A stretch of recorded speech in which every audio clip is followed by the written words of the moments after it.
जय श्री कृष्ण. भीमातीरनिवासाय पंढरीपुरवासिने पांडुरंग प्रकाशाय विठ्ठलाय नमो नमः. Please remember, somewhere the mind is wandering. It's the quality of the mind to wander. It's the weakness of the mind to wander. It is the nature of the mind to wander. It's the characteristics of the mind to wander. And what is great about Arjuna? In the presence of the Lord who never wanders, he is saying, my mind is wandering, Master. My mind is wandering. Chanchalam hi mana Krishna, pramati balavadridam, tasyaham nigraham manye, vayoriva sudushkaram. Sometimes when the wind is blowing, you try to shut the window refuses to be shut.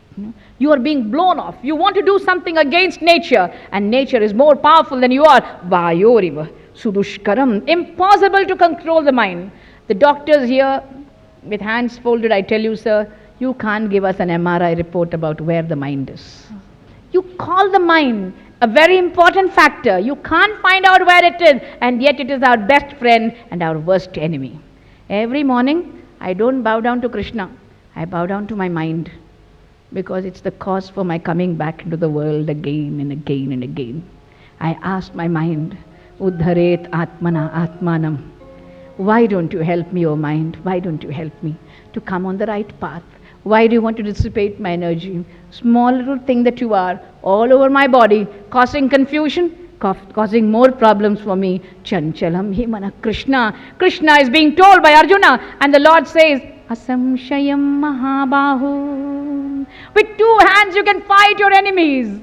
You can't fight your mind. For that you need me. For that you need me, because Indriyanam Manaschasmi. The Lord has said, among the Indriyas, I am the Manas. Make your mind dedicate itself to the Lord. Mother Sita in the Sundarakanda is addressing Ravana. One man with 1 head causing problem is quite a difficult enemy. Imagine 1 man with 10 heads approaching her with sensuousness. So much of sensuousness, stark sensuousness, I would call it stark sensuousness. If Sri Rama is Vigrahavan Dharma, Ravana is Vigrahavan Kama. He is the embodiment of lust, and he stands there looking at her. No good woman would allow a man like Ravana to stare at her. His gaze sears into her soul. And she says, turn your mind towards your women.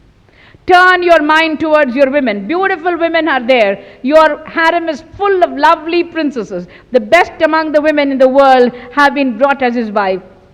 Turn your mind towards them.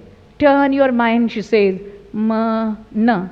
Turn it, it becomes na, ma. Make namaskara towards me and manas towards them. This is what the mother of the world is saying. This is called sublimation. When you have mana becoming nama, that is suppression leading to sublimation. But he will not listen. He will not listen because kamayesha, krodhayesha, rajoguna samudbhavaha. Sublimation means revealing and realizing that every sensuous indulgence is to satisfy the senses, and thereafter detachment has to ensue. Do not dwell on pleasure. Indriyani indriyarthebhya. You may ask me, Amma, we love to listen to all the detachment that you're talking about, but how to practice it? Some doctors are very good speakers also. They give you a long analysis of what your disease is, and finally you tell the doctor, what is the remedy, sir? Aushadha kodri, doctor, aushadha kodri. Finally, after this diagnosis that I've given about suppression and sublimation, you must be asking, Amma, what is the medicine? The medicine is detachment.